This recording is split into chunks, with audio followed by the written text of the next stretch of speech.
Thank you, Liz. Thank you, Kelly and Tracy. Well, St. Paul is continuing the conversation. I lost my voice this week, which amused many of you, and I want to appreciate giving you some humor in your life this week, and maybe appreciating the fact that I couldn't talk. The letter that Paul is writing is talking about suffering.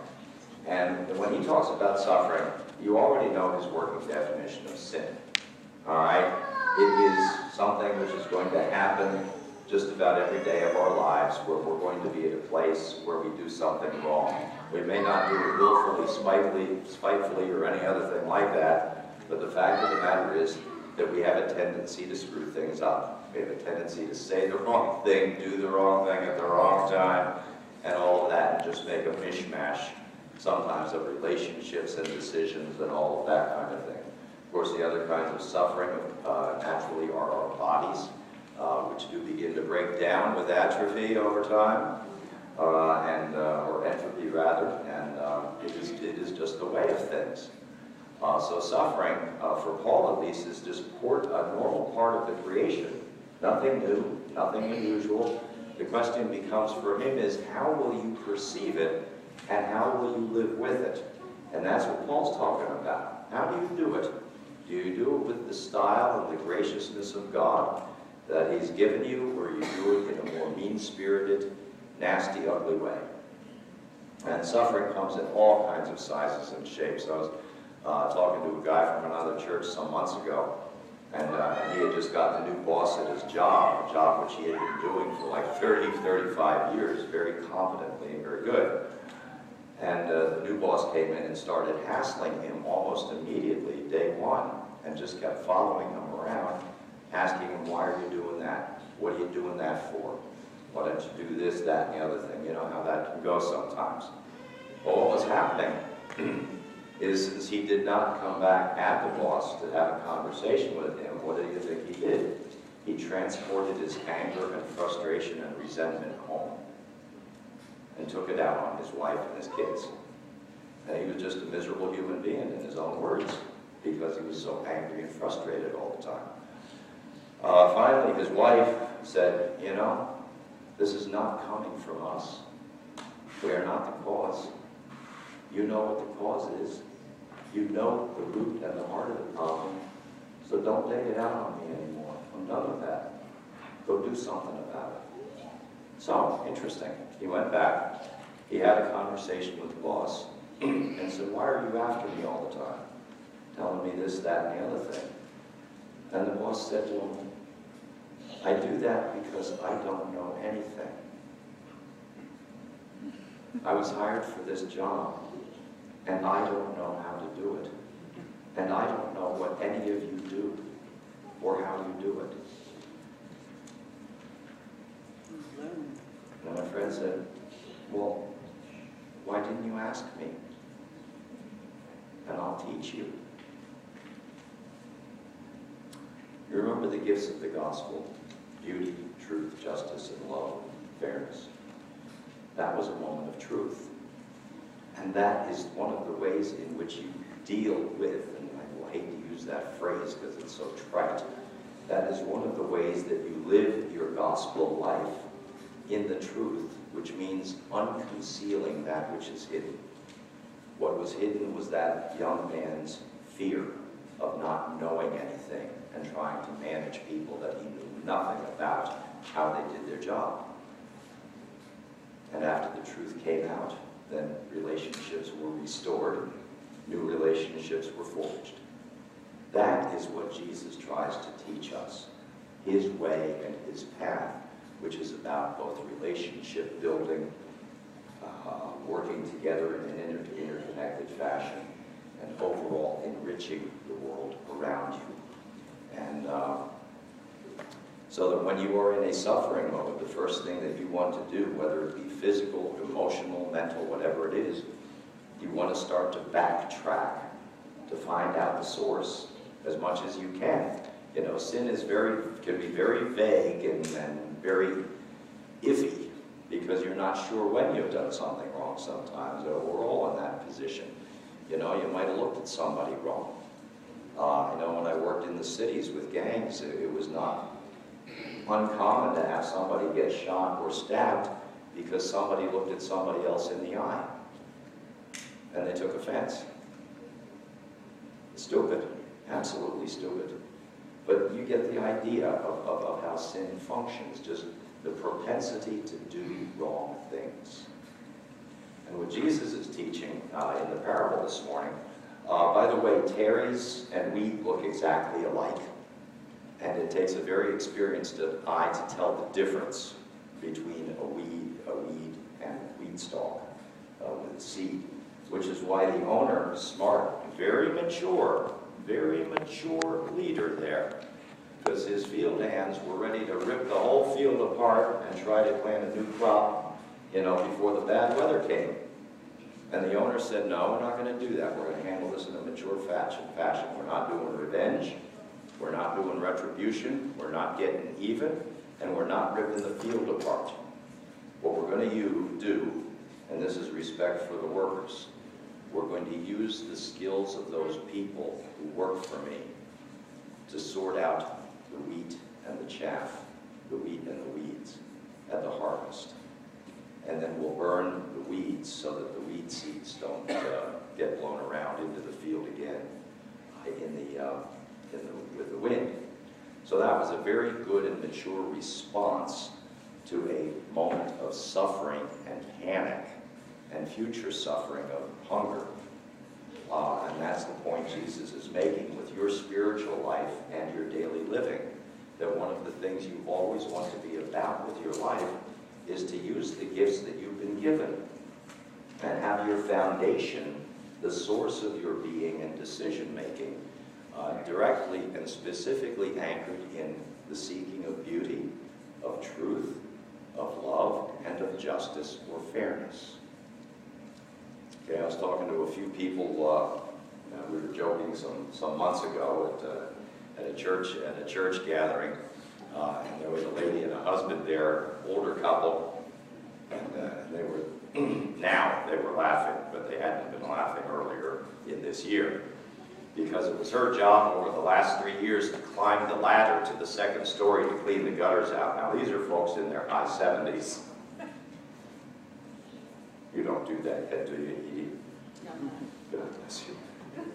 Well, anyhow, her husband had gotten really sick and was unable to do it for the last 3 years. So he said, we're not paying anybody to do this. You're going to do the ladder. I'll hold the ladder for you.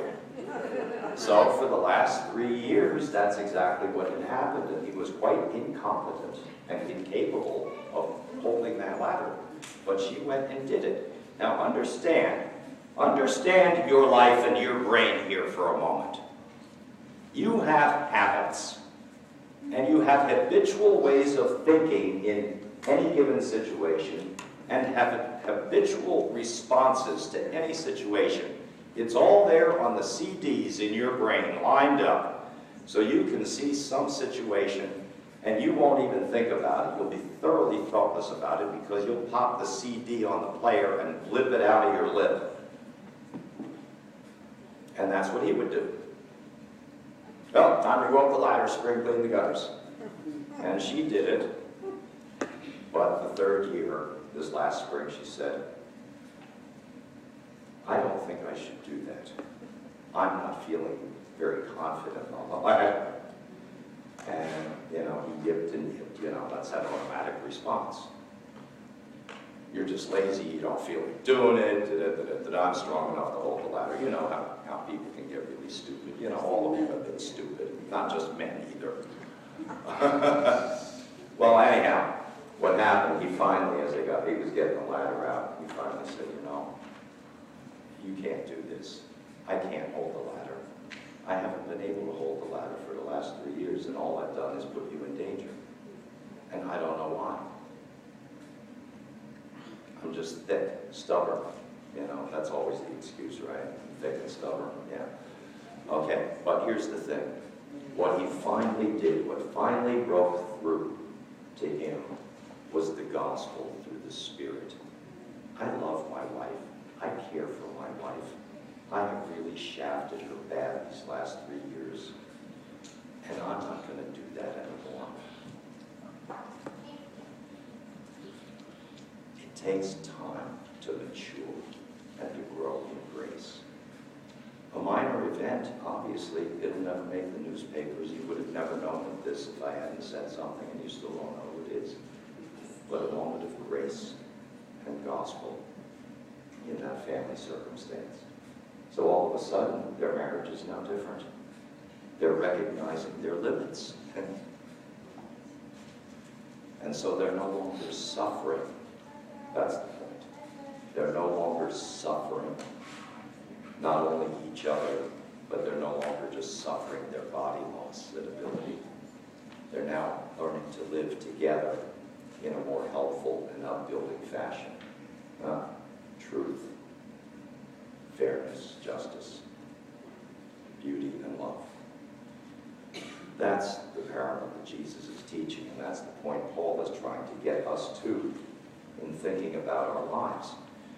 That's why Jesus, in the parable, told the owner, said, don't dig out the weeds. Don't throw away the good with the bad. And see, that is your calling as Christians, as people in the Spirit. Your calling is to be able to identify intelligently those things which are evil or bad or just simply misstated and misunderstood because of the automatic recordings we pop in our brain and spit it out. Stupidly spit it out. And not have the courage, there's another spiritual gift, by the way, to come back and say, oh, I'm sorry, I really said the wrong thing. I was just dumb on my part, and I'm sorry for it. What Jesus is teaching is stay focused on your foundation. And your foundation is the gospel, and your foundation consists of the seeking of, the encouraging of, and the shaping and keeping of beauty. It is the revealing of truth rather than living a hidden life. It is the seeking after justice, and it is the hard-headed, and let's not do the American definition of love, okay? I love you, but I love my lawnmower. I love my wife, but I love my green grass. I love my new tool, and I love my children. You see how happily it gets? It's all squishy, goofy, goofed up.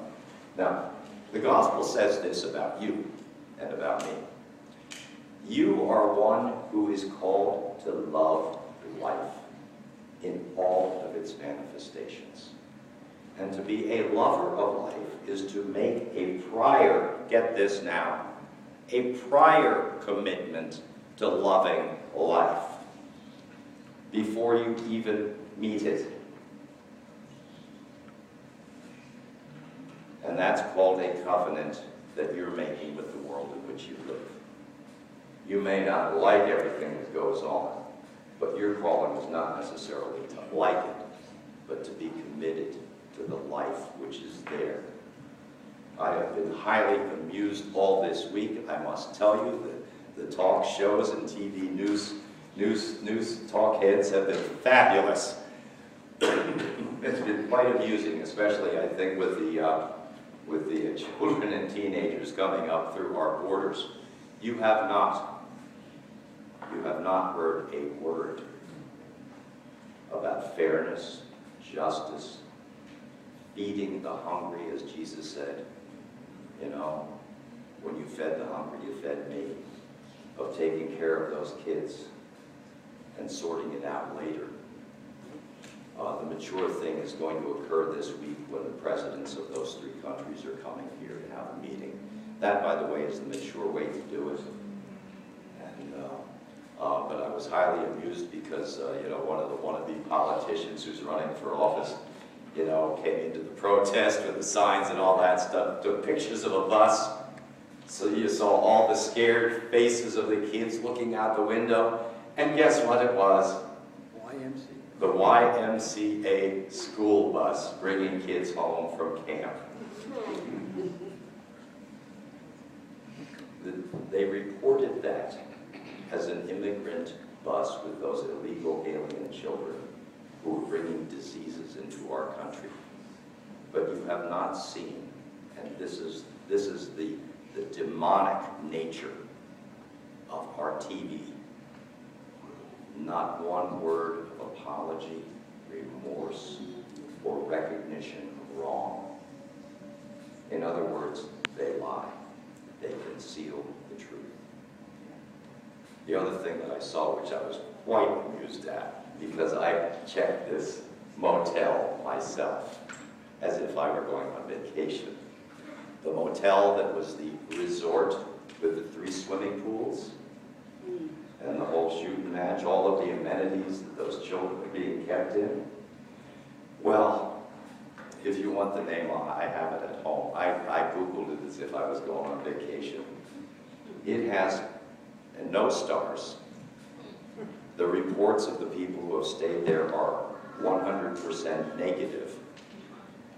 With both food, the swimming pools are unusable, they're brackish green. And the upside, though, is that all of the kids get a pet because the place is filled with cockroaches. So I thought, by God, we are doing good by those kids. We're even giving them pets. Yep. Oh yeah, by the way, that was reported, the resort. What I just told you was not reported. They lie, and they conceal the truth. And your calling is to see through to the weeds, the tares, that throttles and kills both life, hope, good news, and intelligent, mature decision-making. And that's what they've done, try to kill all that off. Your call is to use your foundations of seeking beauty, truth, justice, and love. You see the obvious comparison, and that is who we are as people of God, as Christians. It'll all get sorted out. It all will. But for now, what Jesus talks and teaches about in this parable is that you don't destroy even the evil which is perpetrated on television, and the lies, and the anger and hatred that they spew. You don't destroy that. What you do is refocus your efforts and energies on your foundational gifts of God, the gifts of the Spirit. And that is who you are and what you do, and it is who I am and what I do. The ancient world was no stranger to any of these kinds of issues, as you well know. The Bible was written in the ancient world, and it's a sacred book simply because history does, in fact, repeat itself. But what Jesus calls you and I to is to walk in his way. Even though we can go off path and are invited every day of our lives to go off track and off his path, the call for him is always to come back. Come back to walk in the way of truth, beauty, love, and justice. I don't know where I got this from, but I must tell you this. I just had it laying around. There was a guy who went to apply for a job, and the one question he asked was, a lot of companies have fitness centers, and do you have a fitness center that I can work out during the day? And the person who interviewed him said, our employees don't need one. They are routinely jumping to conclusions, flying off the handle, beating around the bush, running down the boss, going around in circles, passing the buck, pulling strings, throwing their weight around, bending the rules, and pushing their luck. And I thought, by contrast, that's all very descriptive of living a lie, of not living truth. And you contrast that with the early example that I gave you of that man who was being oppressed by his boss, only to find out his boss really should have just asked him, can you help me to learn my job of supervision by teaching me your job? You see the difference? The one is so cynical and so hopeless and so down. And that event, a real event from real life, is so upbuilding and so important. to the couple of families in addition to the guns involved. You see, that is where your choices have to come in and where your faith kicks in. What are you going to live? The faith you've been given to love the world into existence, to love the people into